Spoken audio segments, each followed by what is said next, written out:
Hello my precious friends, I really hope that you are doing great. Welcome to our today's class. It's our 5th lesson on a given Form 3 mathematics topic called sequences and series. So we are looking at our 6th example, which is a past Kcse question tested in 2018, paper 2, question number 17. So the question reads that the 5th and the 10th terms of an arithmetic progression are 18 and -2 respectively. So respectively simply means in that particular order. So part A of the question, we are required to find the common difference denoted by D, and of course the first term denoted by A of this particular AP. So in part A of the question, I'm going to highlight the key information that I'm given. So I'm told that the 5th term, the 5th term is representing positive 18. Then we are also told that the 10th term, so the 10th term of this particular AP is equivalent to -2.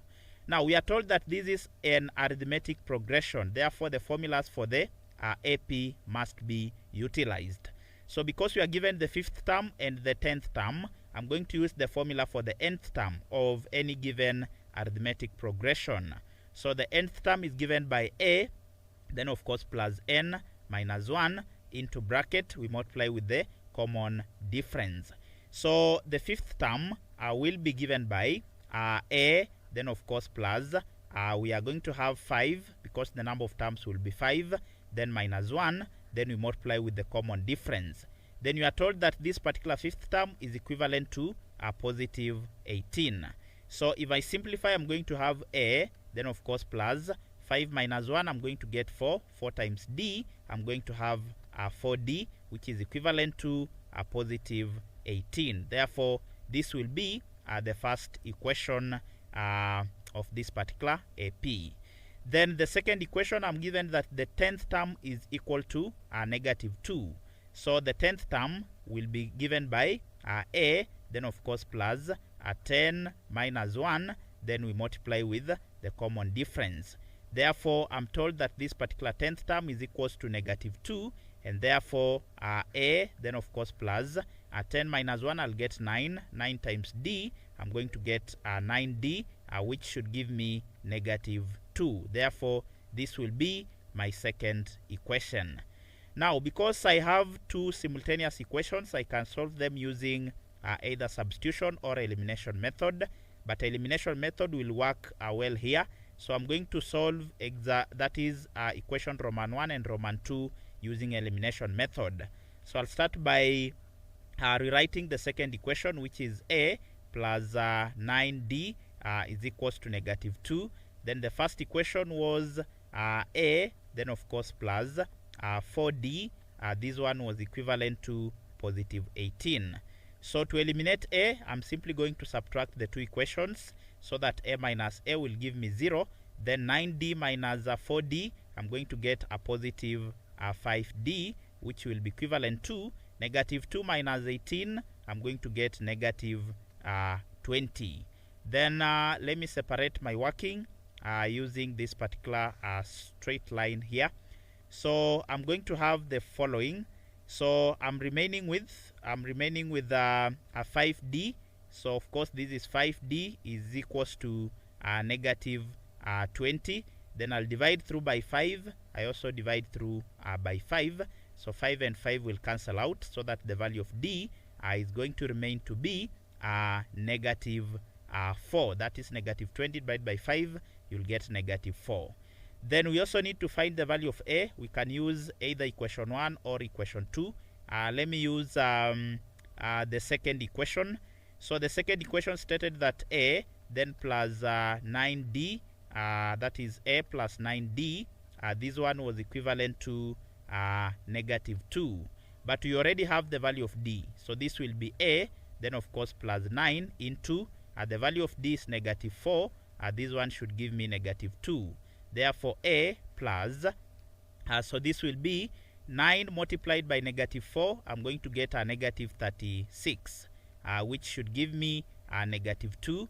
Then if I take -36 on the right hand side of the equation, I'm going to remain with A being equivalent to -2, then of course plus 36. Therefore, the value of A shall be negative 2 plus 36, I'm going to get a positive 34. Therefore, the first term is 34 and the common difference is actually negative 4.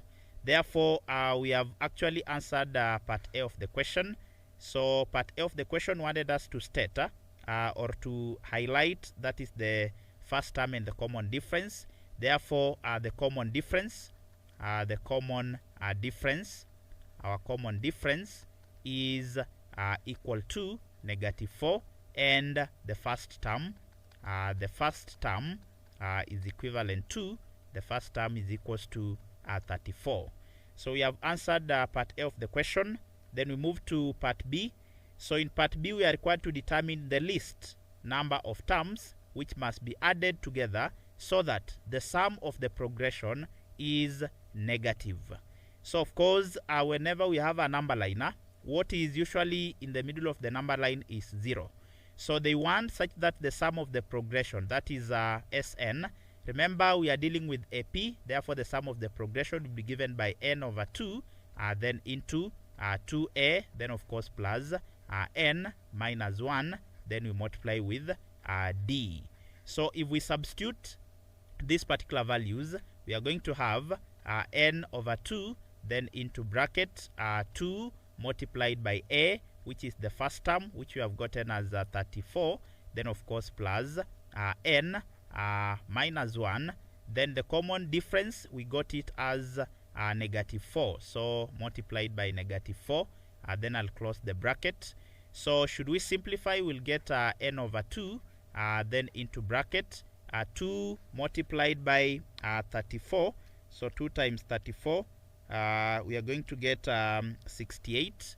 So this will be, we'll get here 68, then of course if I open this bracket, I'm going to end up with negative 4n, then negative 4 multiplied by negative 1, I'm going to get a positive 4. So we'll end up with negative 4n, then of course plus 4. So this will give me n over 2, then into bracket. So this is 64 plus 4, we are going to get 72. So this will give us 72 minus 4 n. Therefore I get 72, then minus 4n. Then I'm going to close the bracket. Okay, let me create some working space on this side so that we can use it to complete part B of the question. So we are answering part B of the question in this particular point. So if I simplify, I'm going to have Sn being equivalent to, so this will be n over 2 multiplied by 72, that is, I'm just opening the bracket, then plus n over 2, which will be multiplied with negative 4n. So this will be times negative 4n. So if I simplify, Sn will be equal to 72 divided by 2, you're going to get a positive 36. So we'll have 36n, then of course minus 2 will go here, 1, 2 into negative 4, negative 2. So we'll end up with negative 2 n times n, we are going to get n squared. Therefore, the sum of terms Sn will be given by 36n, then of course minus 2n squared. Therefore, this is our equation for the sum of terms. Now we are told to determine the least number of terms, that is the value of n, which must be added together so that the sum of the progression is negative. Now remember that if we have a number line here, this is usually the 0, then of course this is 1, this is 2, then it's continuing in that particular manner, then we have negative 1, negative 2, and so on. So whatever is usually in the middle of the number line is 0. Therefore, if we want the sum of the terms such that our n, the sum of the progression, is negative, we are going to test using 0. We are going to test using 0 so that we find the equivalence of that for any other given number of terms. So we need to find the value of n from our given equation, because we are told that we have to find the value of n such that the sum of the terms is negative. So I'm going to say we are going to assume, assuming that the sum of terms Sn is actually 0, because 0 is the one that is separating the positive side and the negative side on this particular number line. And remember, we said the number of terms are usually whole numbers, that is positive integers, or what we are calling the natural numbers. Therefore, I'm going to use 0 to assume 0 to be the sum of the terms. Therefore, if I substitute in this equation, if Sn is 0, then we are going to have 0 being equal to 36n, then minus 2n squared. So that is 36n minus 2n squared. So, of course, this is a quadratic equation whereby we can use either the quadratic formula or we just substitute directly. Whenever the value of c is 0, you can always factor out the common term on the left hand side. So 0 will be equivalent to, of course, 2, we can factor out 2n because 2n is common. So if I factor out 2n, I'm going to end up with, so we'll have 36n divided by 2n. This one will just be 36n divided by 2n. Then I'm going to have minus 2n squared divided by 2n. Then I close the bracket. So we'll end up with 0 being equal to 2n, then into bracket. Of course, if I simplify this, n will cancel out. 2 here, 1. 2 into 36, I'm going to get positive 18. So I'll remain with 18, then minus. The 2 and 2 will cancel out. N here, 1. N here will go there n times. Therefore, I'll remain with negative n. Then, of course, into bracket. So this can be written as 0 is equals to into bracket 2n, then multiplied by 18, then of course minus n. So this one means either, 0 is equals to 2n. Then if we divide through by 2, it means that the first possible value of n will actually be 0 over 2, which is equal to 0. Or we can still find the other possible value of the number of terms, that is n. So either n is 0, or the other possible value of n, will pick this one, this part, and equate it to 0. So, or 0 is equals to 18, then of course minus n. So if I take n towards the right hand side, it simply means that n will be equivalent to 18. But remember, n is actually representing the number of terms, and the number of terms, we said that the number of terms are usually natural numbers, the natural numbers, or what we are calling the positive integers, Therefore, the number of terms n must be either 1, 2, or 3. That is the natural numbers. Therefore, we cannot have the number of terms being equal to 0. So we'll say since the number of terms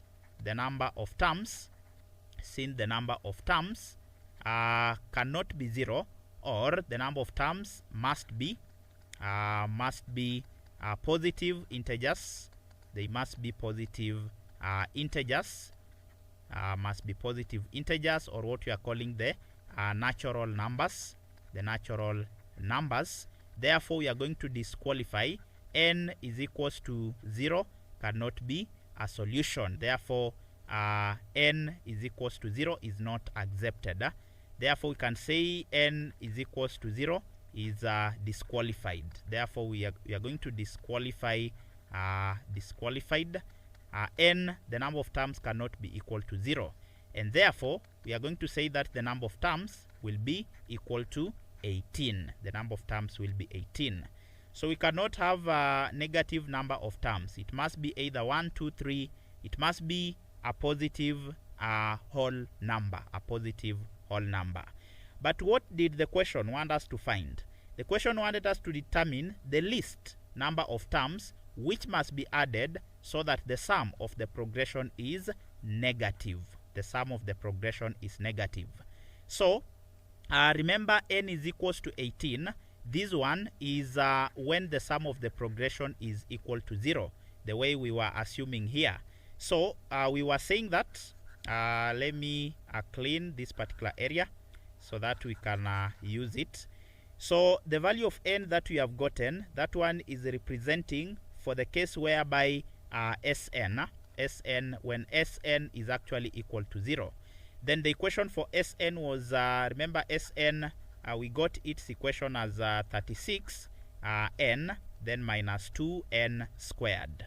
Therefore, we are going to test. If you substitute 18, you are going to get 0. So let's test these particular numbers.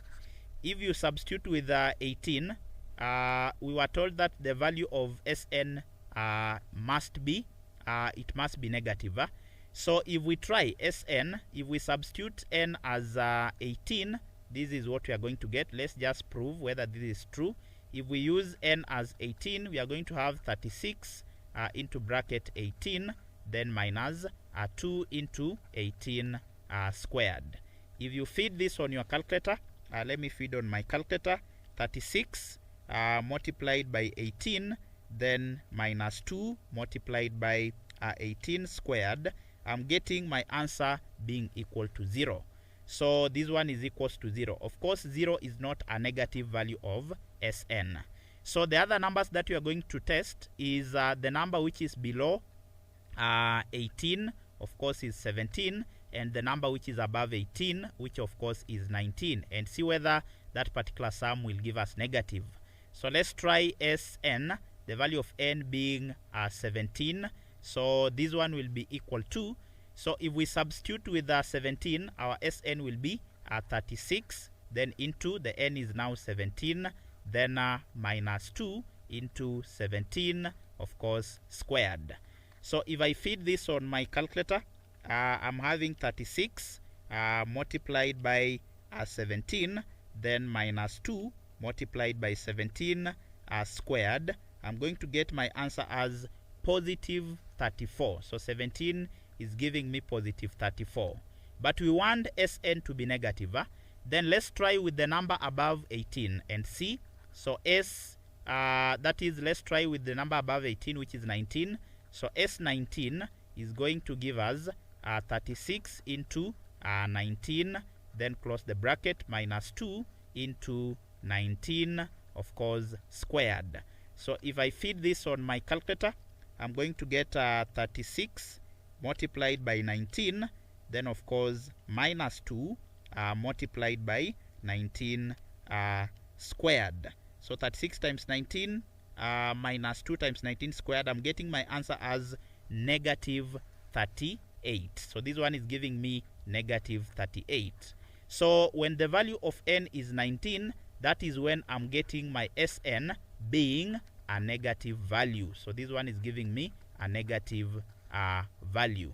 Therefore, the question wanted us to find the value of n such that the value of Sn, or the sum of the terms, will be negative. Therefore, we are going to conclude and say that n must be equal to 19 for it to give us our Sn being a negative value, for it to be a negative value as we have tested from our example. So we are told to determine the least number of terms which must be added together so that the sum of the progression is negative. So the number of terms n must be 19 for us to get a negative value of n. Then you are told, hence find the sum. Hence find the sum of this particular progression. Therefore, Sn is equals to n over 2, then of course into, so we can actually use the same formula, hence find the sum. The sum, we have already gotten it as negative 38. So let me clean this particular area. So the sum will be, of course, 2a, then of course plus n minus 1, then multiplied by d. So if we substitute the values, we are going to have S19, the number of terms being 19, will be equivalent to,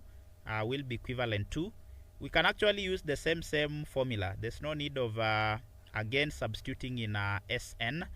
So I'll just use the formula which was for the sum of the terms. We had already simplified it here. So it was Sn is equals to 36n, then minus 2n squared. So this will just be 36 into 19, then of course across the bracket minus 2 into 19 squared. We had already computed this, therefore the sum of the first 19 terms will actually be negative 38. Therefore negative 38 is the sum of the terms. Thank you very much for accompanying me until the end of this particular lesson. I do not take it for granted. In case you are new to the channel, kindly hit the subscription button and also turn on the notification bell so that whenever I upload a new video, you'll get notified. Until next time, this is Kind Tuition Academy. Thank you very much.